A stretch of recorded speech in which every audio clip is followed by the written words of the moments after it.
one I think we're going to go over another sketch that I had done by Christine Dennett, but it's what I call the Bio-Dome. Alright, it's just the last room that I can describe on board this ship that I've told everybody, every other room in there.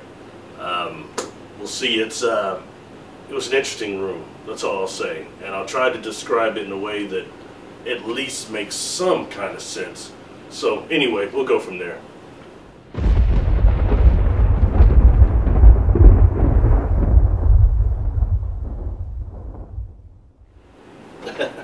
Salutations. Okay, I wanted to go over something, the last room on board this craft. I've shown you every other room in there that I can consciously remember and that I physically experienced, alright? This craft, something that I want to mention about this, first of all, you see behind me, which is like one of the main rooms in this ship. I don't know what you want to call it, a corridor, alright? You've got two types of things in this ship as far as going to another room. One is going to be behind me, the little reflector type of partially egg mirror type things you see.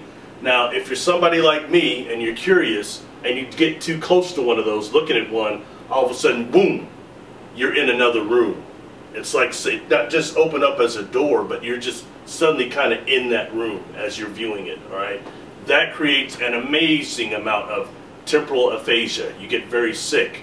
The other ones, which is the room we're going to go over now, which is this room I call the Bio-Dome, alright? If you look behind me, there's like a corridor, and you notice how everything looks like a mushroom, alright? But there's still the material of the walls themselves, slightly different color. This is more of a tan. Nonetheless, you see these little holes on both sides of these corridors, alright? If you're like me, and you're nosy, and you're looking too close at one of those little things, all of a sudden, zoom, it's like a tube.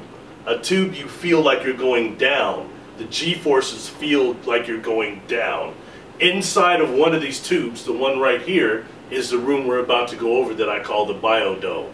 The reason why I want to kind of point this out to people, and I'm just going to reveal a little secret, okay? A lot of times when you hear supposed contactees and supposed people like that that have these amazing experiences that aren't like mine, partially fragmented, that you have to really try to put back together, alright, physical or not. They have these amazing experiences, but they talk about looking out of these windows and how there's windows everywhere on these ships.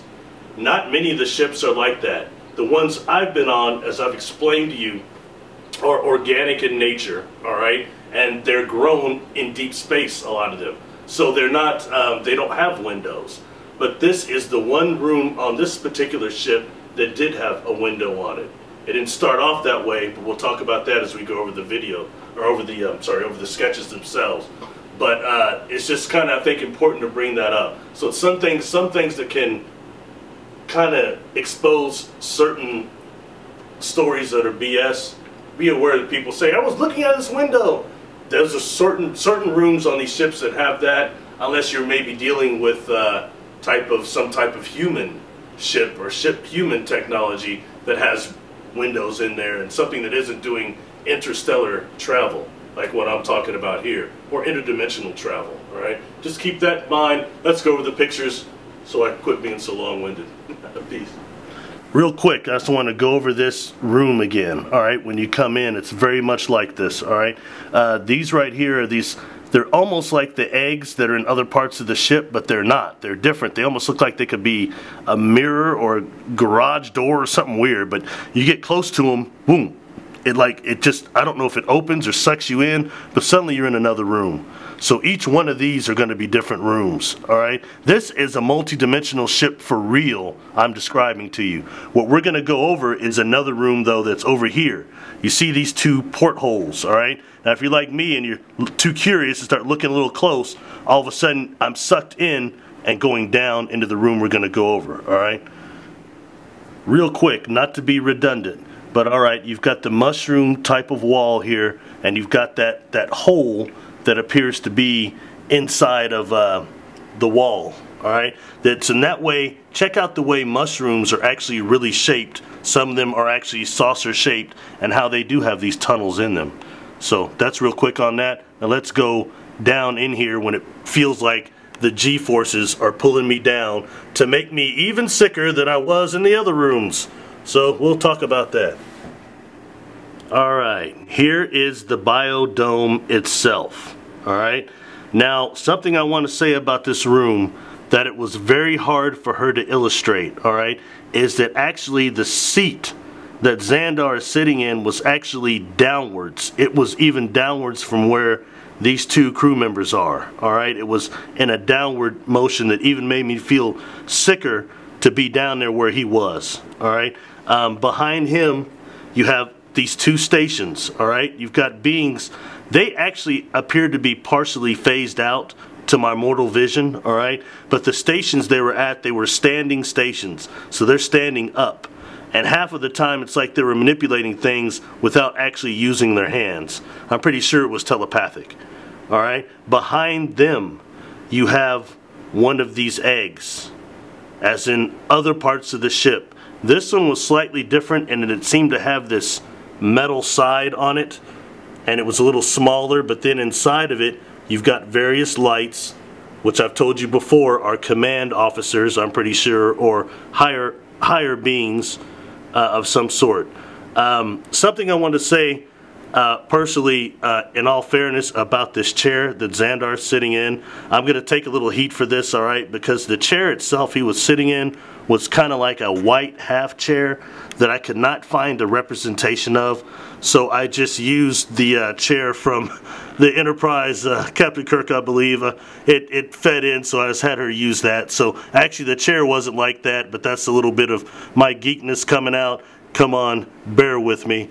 Anyway, the most important thing about this room, when I first entered it, alright, it was like a metal sheath over it, like a metal covering over this room, so it was not open at like this. Alright, he starts moving his hands as they were, and all of a sudden the metal parts seemed to retract, and I could see us, what we were floating over, what we were orbiting. Alright, a landscape actually, but the thing is I could see out of it, so this was like a window, one of the few windows I've been in on one of these ships. Alright, one of these rooms that has a window. So I just wanted to go over that, and I'm pretty sure we could maybe call this a Bio-Dome, but a observation deck maybe.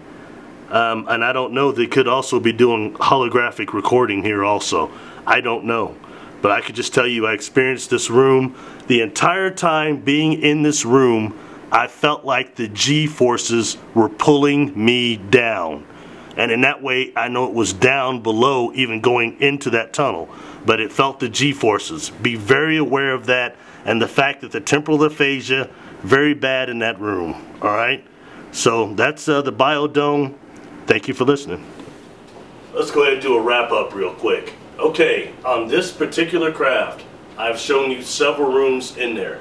I've explained what it's like to actually be transported or go to another room that appears to be moving around you, the temporal aphasia, and this is really describing what is it like to be on board a multi-dimensional ship for real. One that has parts of it that are temporally displaced, alright? A temporal displaced engine, or a temporal displaced room. Something that does kind of go into the Doctor Who theory. A whole different type of geometric spacing. Right? It's a whole other thing going on there that is far beyond my knowledge, alright? But nonetheless, I've described to you what it's like to really be on one of these ships physically, and how the rooms are and how it doesn't make sense. Please keep in mind that this is also what I call the morphing organic UFO. So I'm talking about being on board a ship that appears to be metal at one point and can morph into a crystalline structure. So this is an entire different things. The outside and inside of the craft are not in the same dimension. Period. That I can attest to. Anyway, thank you for paying attention to this video. Please subscribe. I appreciate all the countries and different people that are watching this. I think a lot of people got hip to what I was doing because of Peter Maxwell Slattery. He's from Australia, so I'm seeing a lot of views from there too. Thank you very much. I appreciate you all. I want to acknowledge once again, all this artwork was done by Christine Dennett. Very patient. As you can see, I could barely describe this last one to her. So I want to give her a shout out of thanks to everyone, definitely. And please keep in mind, there's a lot of people that are really wanting to be famous right now, and that's important to be in the media's eye, but they're not really addressing what it's like to be a real contactee, a real experiencer. All right, they're more talking about this secret space program, or which or super soldier, or the evil this, evil that. There's some positive aspects to contact, and what I'm telling you happened to me, and this experience was positive. I was not being experimented on. None of my contact experiences have been like that. So I'm going to stand up for the positive side of contact a lot. Thank you for listening, for paying attention. Much power in the name of consciousness.